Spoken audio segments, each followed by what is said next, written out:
Hello class 9 students, how are you all? Students, now we will discuss about French society during late 18th century. Okay, very important concept, and from this concept very important question can be formed. Okay, means define, describe social order, what kind of French society was there during late 18th century, and let's discuss it one by one. French society was divided into three parts, into three groups. Estate, here is a word estate, you can see. Estate means a group of society, social group. Okay, so French society was divided into three estate, means first estate, second estate, and third estate. Okay, first estate means in first estate, who are the people who are clergy? Clergy means those people who were related to church, who used to perform religious ceremonies in Christian church. They were associated to church, who's a Christian father, that kind of people. So these were there. Next, nobility. Nobility, these were those people who were having highest rank in the society, belong to the highest social class, and have special titles such as duke and duchess. These all. Okay, nobility I'll explain in a further part also. Third estate was common people. In common people, there were some 2-3 other segments also. So in common people, there were big businessmen, merchants, court officials, and lawyers. Means a rich community of people. Some richer member were also there in this third estate. After that, peasants and artisans. And after that, small peasants, landless laborers, and servants. They were in the lowest part of the society. So this was third state. So by this way, French society was divided into three parts. First clergy, then nobility, then common people. Okay. So this society, this was the part of a feudal system.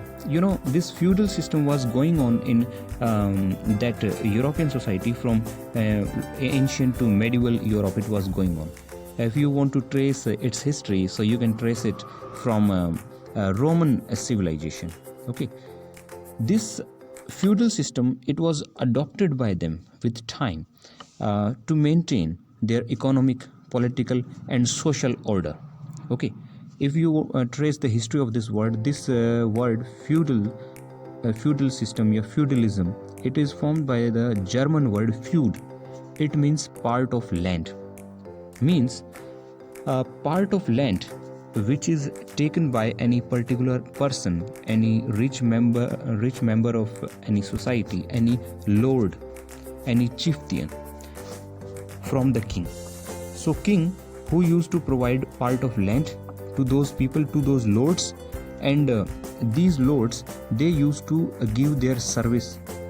They used to do service for the king.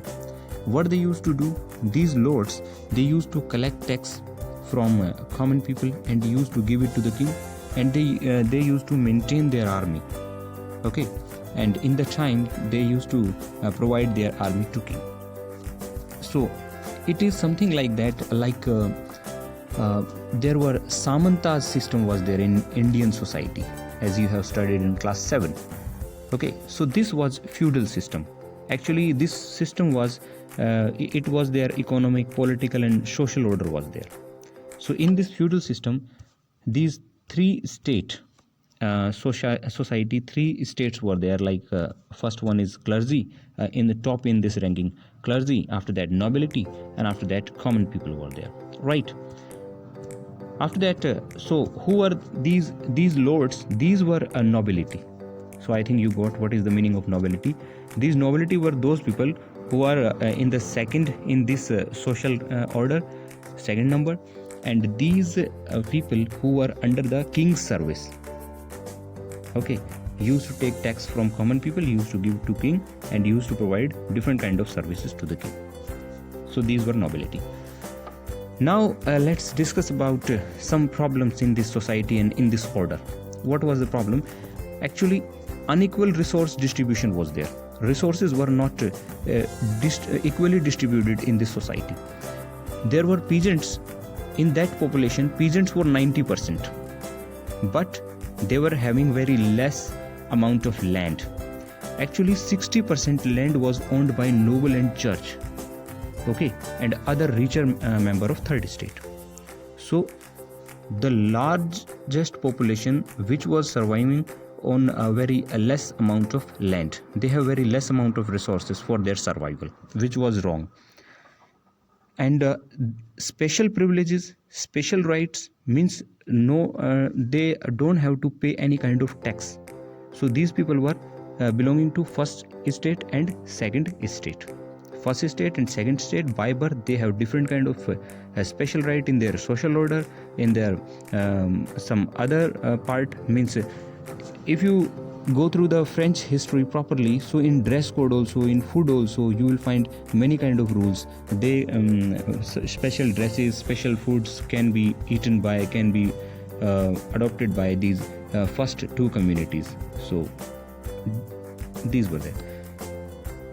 They don't have to pay any kind of tax. Third estate, they were bearing all kind of burden. They used to face all kind of taxes. Okay, so there were many kind of taxes, but two examples are mentioned in your book. Church.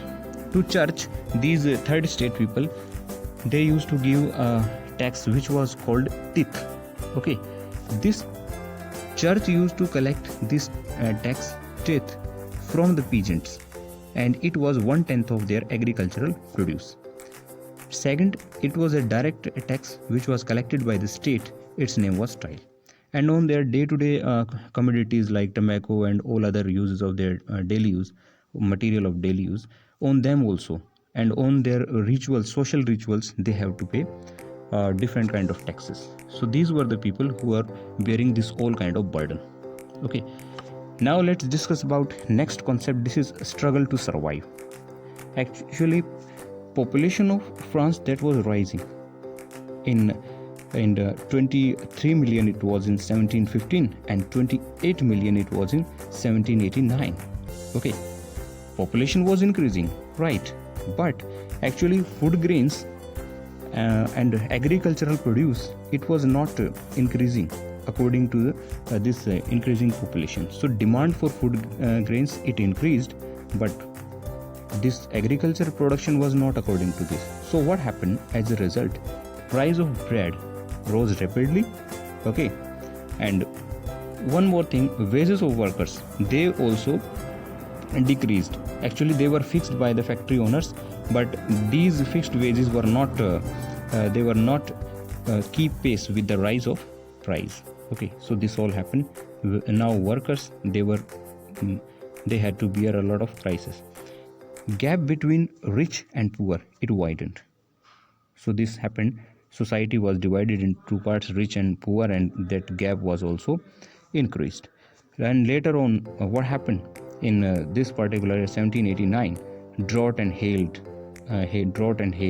reduced the harvest. Crop production was very less, and as a result, it was subsistence crisis was there in France. And this subsistence crisis, actually this also became one cause of a French Revolution, because people were not ready to bear such kind of hard situation.